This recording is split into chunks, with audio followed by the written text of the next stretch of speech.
Aloha, I'm Lyla Berg. Mahalo for tuning in to Island Focus. Today's show features leaders in our community who are on the forefront of redesigning our economy. We're filming this program remotely again from my home so they can share their vision for Hawaii's future. Thank you for joining us on Island Focus.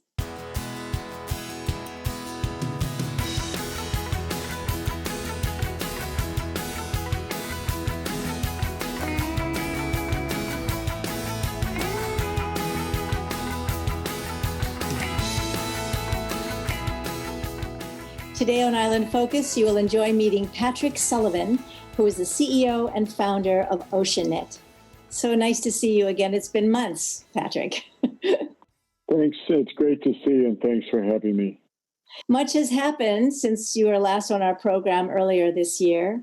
Maybe you can share with us where Oceanit is now, and as we look at re-envisioning the economy, what does that look like for you?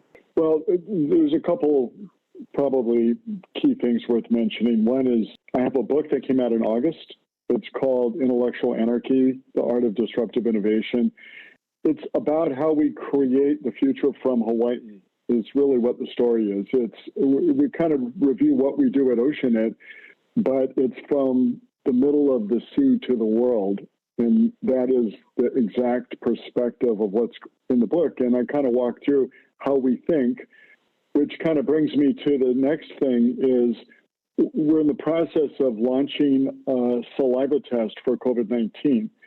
The story of the test goes back to what we do in the book. For example, we started developing a new kind of artificial intelligence about 6 years ago, a human style, a linguistic Turing machine version.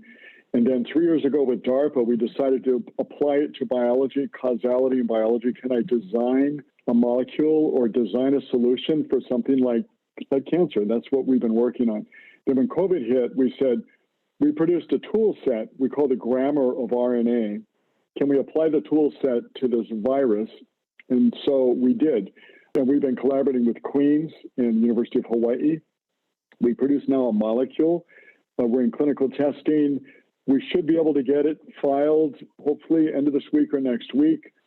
It's a bit of a scavenger hunt to get all the data and all the testing necessary, but we're going to file that.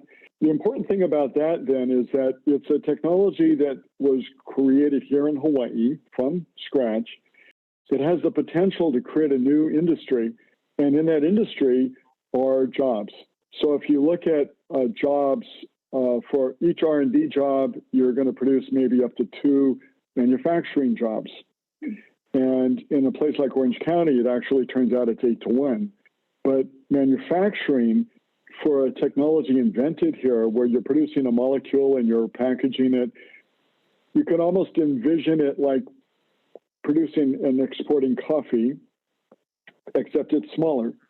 And it's a unique thing that was invented here. It's a molecule that we can synthesize here. With that comes the basis of a new industry that can produce all kinds of therapies and things way beyond COVID. It's very exciting to think that it emanates from Hawaii, whatever it is, whatever the industry is, but definitely the work that you're doing. Huge implications on our education system here. And that's the key for this whole thing is education. And I think that makes University of Hawaii the most important institution in the state because the two ingredients to build a future are education and imagination. So you have to imagine a future, but you can create the future with the education. You can either invent tools or you can produce tools where things that were not possible become possible because technology marches on. Things that were unthinkable become common. So just take the idea of a jet flight from the West Coast to Hawaii. In 1959 began this thing where today we say it's quite common. It's silly to think about it. It was not possible because the technology wasn't there to transit the Pacific in just a matter of, at that time, I think instead of the propeller, which would get you here maybe 14 hours, you could go in a jet engine or jet airplane for less than half the time. Maybe we should ask some of our kindergartners for their ideas. Absolutely. Kids are a wonderful source because they don't know what can't be done. And I think sometimes, they kind of surrender their imagination as they grow up, but when they're little, they imagine all kinds of amazing things. Especially as we look at your background that says technology petting zoo. Parting thoughts for the audience in terms of what we can look forward to. Although the visitor industry has been wonderful for a lot of things and for a lot of reasons and for a lot of people, but we can do more and we can do better. And I think we can create a more diverse economy if we can unlock the power of imagination and feed it with education. Well, thank you so much for sharing your imagination and your commitment to putting Hawaii in the forefront of reimagining our economy. Thank you. Thank you. Mahalo for joining us on Island Focus and joining me in my conversation with Dr. Patrick Sullivan, who's CEO and founder of Oceanit. Aloha.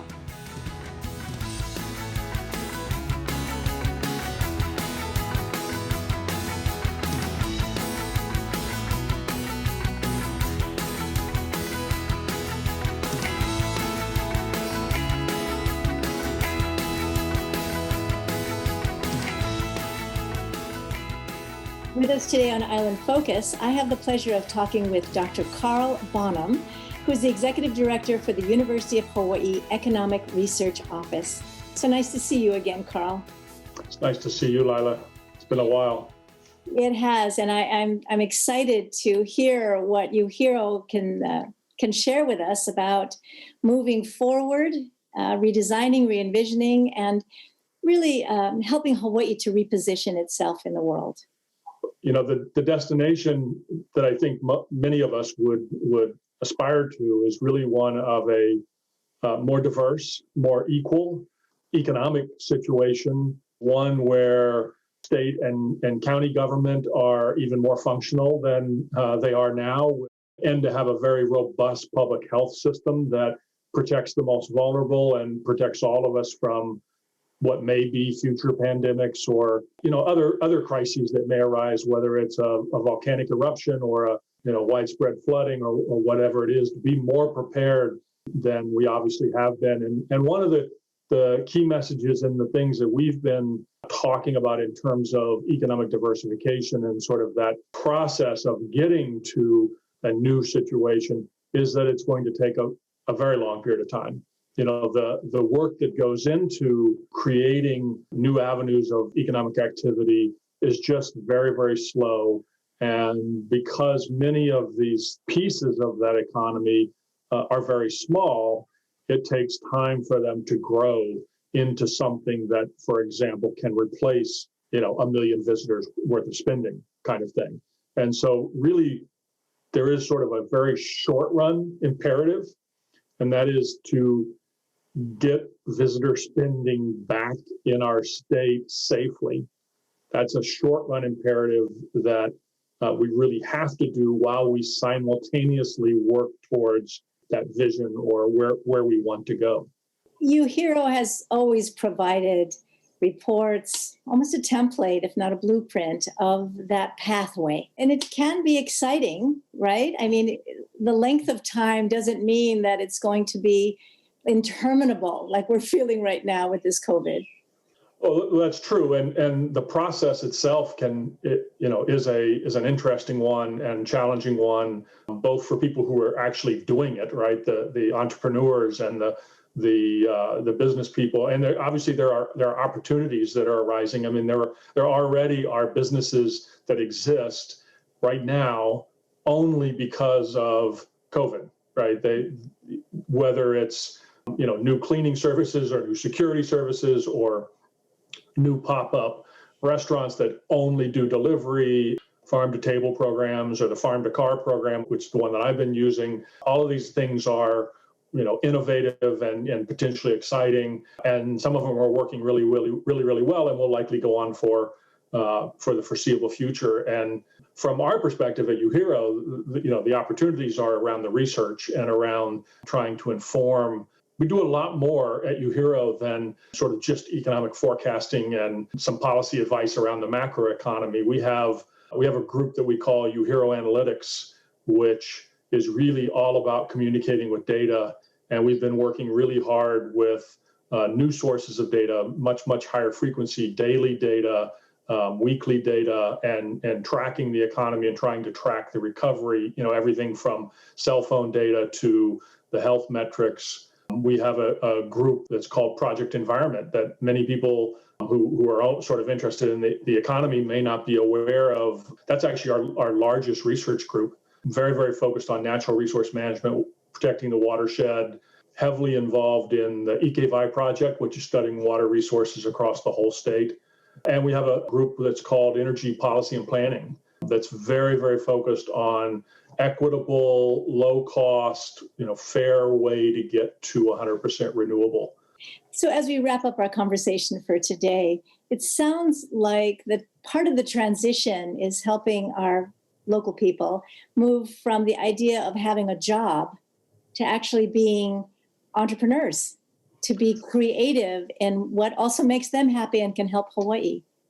So that's a really important piece that, we really should expect a significant amount of what economists call creative destruction, where, the old way of doing things sort of breaks and people have to think up new ways of doing things and be innovative.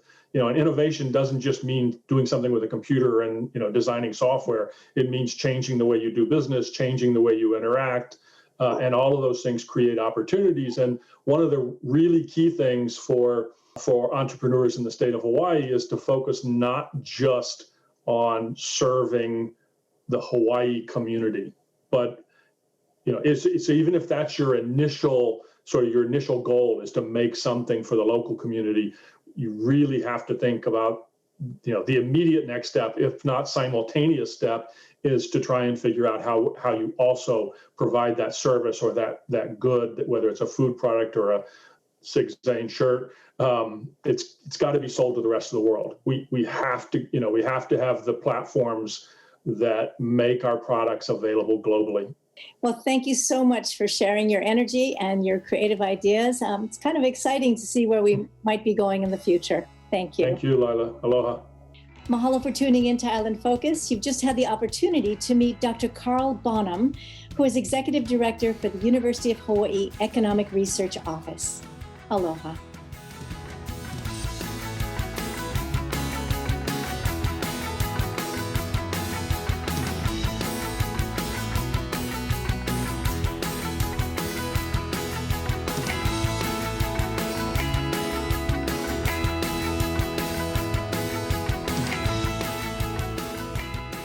I'm here today on Island Focus with Sarah Nguyen, who is a restaurant owner and board member with the Hawaii Restaurant Association. Aloha, Sarah. Thank you for joining us. Thank you so much, Lyla, for having us. Thank you. You are in the middle as a restaurant owner and association member too of redesigning, rethinking, but also recovering from what we've experienced with COVID-19 here in Hawaii. Can you share a little bit about your experiences and what do you envision for the future? Being a first-time business owner, I own a restaurant. It's called the Pizza Press in Pearl City, Hawaii. And being a first-time business owner is tough already. Being a first-time business owner during a pandemic is pretty scary. And thankfully, we had the resources that were available with Hawaii Restaurant Association. So leaned a lot as far as with the support that they provided. And as a business owner, the first shutdown was scary. The second shutdown was brutal. Thankfully, that we were able to open up dine-in recently. And it's definitely a team effort from our loyal customers that are coming out to support us, whether it's takeout, dine-in, or delivery, to our staff that's been resilient through the changes of all this. Contactless payment, contactless menus that are available, ordering through the app. So those are some of the adjustments that we've made. They're here to stay. There's 50% dine-in. So with some businesses, 50% dine-in is not going to be, you're not able to break even with that. Some restaurants are able to, some restaurants aren't. To be able to have outdoor dining available, thank you so much for Mayor Caldwell. So we appreciate that. Well, it sounds like you've gone from fear with the first shutdown to frustration and the second, And now, as we don't know what's going to happen, I don't know, I get the sense that this opportunity for creativity actually is kind of exciting. It is exciting. It is exciting. And I think, as a business owner, business owners are resilient. So what are some of those creative ideas that are already existing? $500 Hawaii restaurant card that was a part of the 75 million relief fund that was available. And so that is super helpful for the restaurant industry. For every $1 that's spent at the restaurant, $1.82 goes back to the economy, and that is to hire the employees back, buy from the local suppliers, buy from the local farmers. So that's been very, very beneficial. And that restaurant card is available to everybody? No, so it would be a person that is filed for unemployment after March and received payment in September. So I believe there's 116,000 cards that have been sent out. And so they're out there, and it couldn't come at a better time. As far as with ordering from the app, just giving an example, Zippy's, they have an app to order. I mean, it was a project that they've been wanting to do for a very long time, but with the pandemic, they had to look outside. How are they able to generate more revenue and more sales? Online ordering with app ordering, it's at the tip of your fingers. You just order, drive up to Zippy's, they put it in your trunk, there's no contact there, and they've seen customers that have ordered weekly because it was just so easy to order. And you mentioned also about the adjustments of eating outside. If the inside capacity is limited, growing up in Hawaii, we used to be able to do that. There were cafes on the street. How do you see that working into the Restaurant Association's message? When you're 50% capacity, you're still having to pay 100% of your rent. The economics of that, and to be creative. And so if it's 50% inside, could we have 50% outside, which with Mayor Caldwell, they approved a sidewalk to be able to have sidewalk dine-in. And so we'll see more of that. My brother-in-law in California, they had the restrictions where there was no dining that was available. There was a patio outside. There were some areas that were public areas, and they brought everything out. And he fortunately was able to do better during that time than pre-COVID. So to be able to have the support of the council members, to be able to have approval and sidewalk dining, and to kind of think outside of the box and what we need to do. So, yes. The word pivot has been used to describe how businesses have adjusted. People are saying, oh my gosh, pivot, but I feel like it's an appropriate word. I was a former dancer, and you can't, it's not a one-trick pony. It's not just a chasse, it's not just a turn. It's to be able to maneuver, bend backwards, do jumps, whatever it takes to be able to adjust to the changing environment and just to survive. And actually, you make it sound like it could be fun. I am an optimistic person, and the glass is always half full for me. It's exciting for me to be able to create new things during this time. For us, we were able to create take-home pizza kits that we didn't have before. We've been talking about doing that. So take-home pizza kits, take-home experiences. And you'll see a lot of that with other restaurants. They'll do meal kits, take-home experiences, making pizzas at home or cupcakes at home, or having a gourmet dinner that you're able to create at home. So you'll see more of those. And so it's been fun. It's been fun to be able to create something out of nothing. So we've been having fun with that. What it sounds like to me is that you also value family, community, aloha spirit, having the values of who we are as island people. So thank you so much for joining us today. Thank you so much for having me.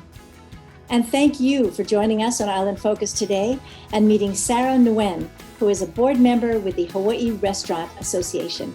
Aloha.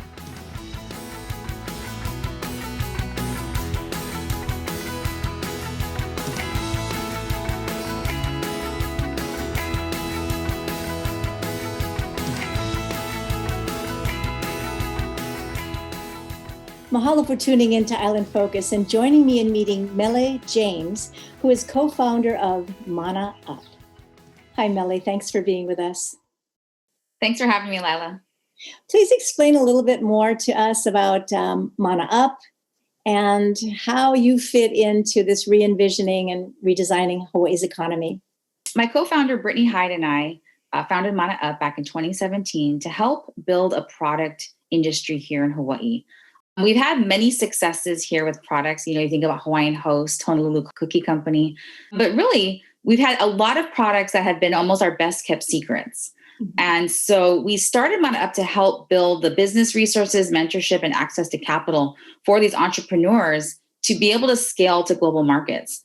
Our accelerator program, which is part of our program, is a 6-month, once a year. We get about 100 applicants. We select 10 and really dive deep in those 6 months to find, what are their business challenges? What's the bottleneck for scaling? Is it shipping, packaging, manufacturing, narrative, all those different things. And so we dive deep with the entrepreneurs to help them scale. And really, with the criteria for the companies, they have to be headquartered in Hawaii as an economic development initiative. We think that's super important to build opportunity, jobs, and sustainable livelihood here in the islands. They also have to be a consumer packaged goods company, so CPG, which is food, like value-add food. We're talking chocolate, honey, health and beauty products, home, and retail products. They have to be elevating the brand of Hawaii in some way. We feel like with a competitive advantage and being able to tell our own stories of Hawaii, the high quality products are all really important. So we've had 51 companies come through the program and we're really excited. And we're actually graduating 10 right now. We have a big showcase coming up on November 20th, bringing Hawaii to the world. And this is kind of leading into, I think, really a lot of relevance for this topic around how are we re-envisioning tourism, creating it to be more regenerative. And part of this is creating this e-commerce, so online shopping and keeping Hawaii front of mind and being able to continue to bring new dollars into the state while tourism is not where it was, so that we can continue to thrive as businesses here. So as you describe Mana Up, it sounds like it's a collaborative effort in the community. Yeah, it really is. We're very grateful for the amazing partners we have. Our title partner, Kamehameha Schools, our founding partners, DFS, Castle and Cook, and many of our voyaging partners like American Savings Bank, Kaiser Permanente, and Ulupono Initiative. I could list many for a long time. King's Hawaiian's been a great partner as well. So really, it's a collaborative effort where many corporate entities have come to the table to support this economic development initiative. Really, at the end of the day, it's not about just supporting local products. Our program is incredibly regenerative, where you're supporting a program that's helping to grow even more entrepreneurs. So we think that's really exciting, and it resonates a lot with consumers, where as you buy these products, you're supporting this program that's helping to grow even more entrepreneurs. Yeah, you have a physical location for Mana Up. We do. So we opened House of Mana Up at the Royal Hawaiian Center on the ground floor across from Tiffany. And really that was with our partnership with Kamehameha Schools and the Royal Hawaiian Center to create a test bed and prove the thesis that these local products do belong in Waikiki. We can have neighbors like Tiffany and Hermes. The store had been doing really well. We had to close our doors in March, but really people loved coming in. There's a lot of storytelling about the entrepreneur, around the product. What we're seeing now is people want those stories. Back in the day, it was more about legacy brands. And if the whole world didn't know about you, people weren't interested in these micro brands, but everything has shifted now with especially millennials. They're looking at, who's the founder? What's their story? What do they stand for? And we're really able to tell those stories and people are interested. So that was what we were doing. We reopened actually 2 weeks ago. It's picking up a little bit, but really the e-commerce has been game changing for us and many of our companies to continue to move inventory and sales and bringing Hawaii really to the world, where if they can't come here right now, we can bring products to you. And this period of time that we've been sheltered in place has actually been good for people to think about what they think about and maybe explore their own potential. Have you seen a growth in that self-esteem, I guess, for being a local person?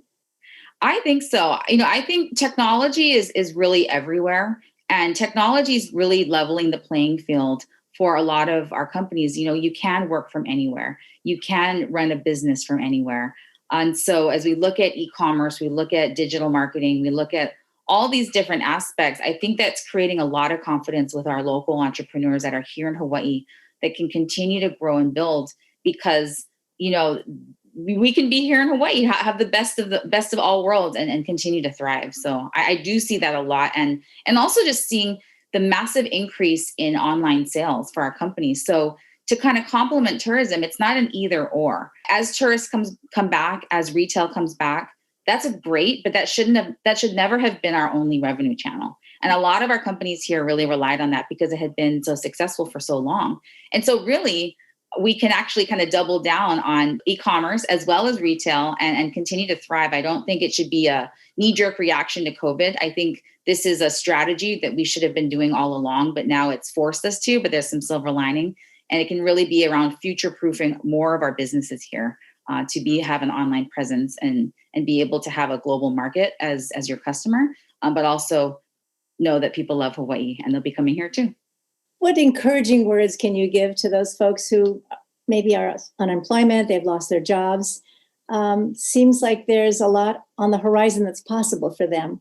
The way we did tourism was very old school. And now new people are coming to the table. Different people are coming to the table to look at how do we create new ways of connecting with tourists, connecting with business. Right now is a very exciting time to be here in Hawaii as so many things are shifting, but there's also a lot of opportunity happening and we're seeing it right in front of our eyes at Mana Up. Well, thank you so much. And I know that you are not only a thought leader, but an economic leader. Thank you so much for joining us, Melly. Thanks for having me, Lyla.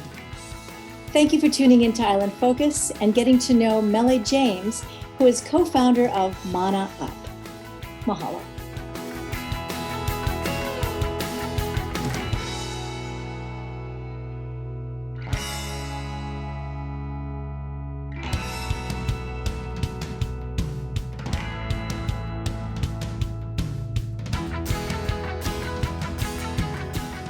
Mahalo for being with us today on Island Focus.